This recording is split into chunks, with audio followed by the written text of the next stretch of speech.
Kau perasan tak? Macam dalam cerita Money Heist, diorang curi berjuta pun belum tentu bebas. Macam tu lo juga kita sekarang ni. Gaji naik, tapi rasa hidup makin ketat.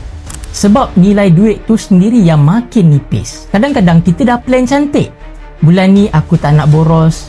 Tapi bila minyak naik sikit, barang dapur naik sikit, top up anak-anak pun naik sikit, hujung bulan tengok dompet tinggal resit dengan harapan sahaja. Kita memang boleh gelak, tapi dalam hati sebenarnya rasa penat. Sebenarnya bukan kau saja yang terasa benda ni. 10 tahun dulu, RM50 boleh beli barang satu troli. Hari ini, RM50 cuma jadi starter pack untuk hidup. So, bayangkan 5 tahun lagi kalau pattern yang sama berulang. Gaji naik sikit, tapi harga barang naik lebih laju. Simpan pun tak sempat berkembang. Kadang kita ni tak perlu pun ubah semua.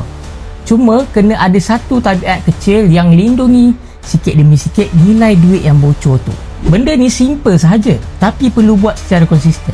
Orang yang menang bukannya orang yang simpan banyak, tapi orang yang menang adalah orang yang simpan lebih awal walaupun sedikit. Sebab habit yang kecil selalunya menang lawan angka yang besar. Jadi saya nak tanya, dalam hidup kau sekarang ni, mana satu yang lebih bahaya? Harga barang yang naik ataupun diri kita sendiri yang masih biarkan nilai duit tu jatuh dan tanpa buat apa-apa?